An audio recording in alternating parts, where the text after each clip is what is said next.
Më 14 dhjetor 2017, Drejtoria për Hetimin e Narkotikëve dhe Trafiqeve i dërgoi Prokurorisë së Krimeve të Rënda një kërkesë për ndalimin e shtetasit Juri Spore, i njohur edhe si Armando Spore, në funksion të procedimit penal numër 318 të vitit 2017, por kjo kërkesë nuk u përmbush dhe nga gjykata shqiptare Juri Spore u la i lirë. 3 vjet më vonë, GJKO e gjykoi atë për trafik narkotikësh sipas neni 283 fraksion A fraksion 2 të Kodit Penal dhe rrëzoi rekursin e tij kundër vendimit të gjykatës së posaçme të apelit, duke lënë në fuqi dënimin, por as ky dënim nuk u ekzekutua kurrë dhe Juri Spore vazhdoi i lirë. Pas lirimit, Juri Spore filloi të krijonte në Tiranë një rrjet kompanish në fushën e makinave elektrike dhe shërbimit të taksive. Administrator dhe aksioner i këtyre kompanive janë ai dhe vëllezërit e tij, Ferdinand dhe Alexander Sporeja. Sot ai drejton Flux Fusion, Flux Service, Auto Fusion Plus dhe Blue Coast, të cilat, sipas dosjes numër 287, fraksion 1 të vitit 2021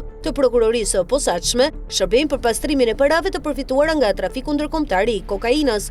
Autoritetet gjermane e kishin identifikuar më parë Juri Sporen si një nga koordinatorët e shpërndarjes së kokainës dhe heroinës në Gjermani, Austri dhe Hungari, por as ky informacion nuk e pengoi atë të operonte lirisht në Shqipëri. Në dosjen e SPAK, një shënim i thatë konfirmon se Drejtoria e Narkotikëve kërkon ndalimin e këtij shtetasi, por kjo kërkesë mbeti pa përgjigje dhe Juri Spore vazhdoi të udhëtonte lirisht brenda dhe jashtë Shqipërisë. Dosja e SPAK-ut numër 287 fraksion 1 e vitit 2021 përmban komunikime të përgjuara që ekspozojnë të gjithë skemën. Pronarët e vërtetë të kompanive nuk janë vëllezërit Spore, janë Adrian Rama, Erion Rama dhe Elton Mehmeti. Më 15 gusht 2024, Adrian Rama i thot Alexander Sporejas në telefon: "Ka marrë telefon ai numrin që të kam dhënë unë, ai që the ti, tu ta bëj drejtor. Ka gjetë dhe 4-5 shoferë tjerë, kështu nga 50 vjeç, të mirë, po do me fol me ty. Licencën e mora, thuj, targat po dalin, makinat e tjera po vinë." Adrian Rama është organizatori, ai merr licencat, gjen shoferët dhe drejton operacionin.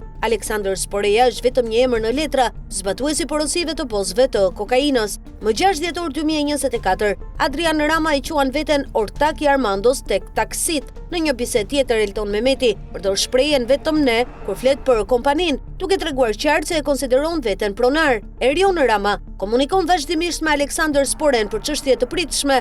Në një bisedë ai thotë: "Na interesojnë vetëm kartat, lekët i rimpulson kompania." Trafikanti tjetër, Elton Mehmeti, në një bisedë të datës 30 nëntor 2024, përdor shprehjen "vetëm ne i kemi kompjuterat origjinal" kur flet për kompaninë, duke evidentuar faktin se ai e konsideron shoqërinë si pronë të tij. Në dosje numër 287 fraksion 1, SPAK shkruan: "Personat në hetim Adrian Rama, Erion Rama dhe Elton Mehmeti, përmes një skeme të koordinuar, kanë fshirë pronësi reale të shoqërisë Auto Fusion Plus, duke regjistruar atë formalisht në emër të shtetasit Alexander Sporeja. Kjo mënyrë veprimi përputhet me elementët e fshehjes së pronësisë dhe e kontrollit, duke u konsideruar si një mekanizëm për të maskuar origjinën e burimeve e për të shmangur identifikimin e pronarëve të vërtetë, çka ngre dyshime të arsyeshme për ekzistencën e veprës penale, të pastrimit të produkteve të veprës penale në kuptim të neni 287 të Kodit Penal. SPAK konkludon 27 automjete elektrike luksoze në pronësi të Flux Fusion, modele Volkswagen ID3,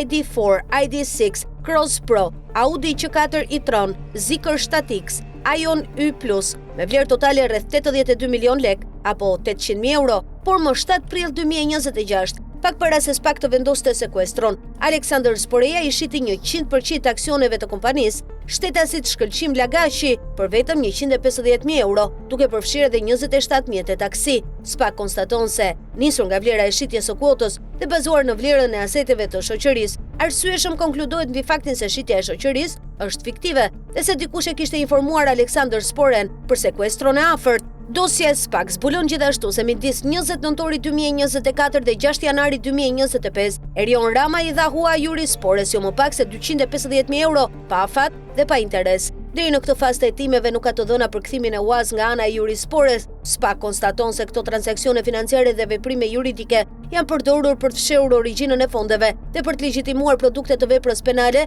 nga personat në hetim Adrian Rama, Erion Rama dhe Elton Mehmeti.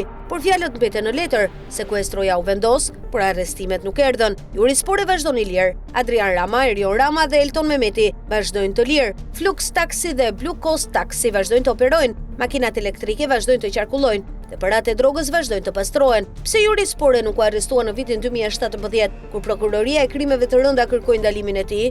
Pse dënimi i vitit 2020 nuk u ekzekutua? Kush e informoi Aleksandër Sporen për sekuestron e afërt, duke lejuar atë të shiste kompaninë, deri kur do të presim që drejtësia shqiptare të veprojë?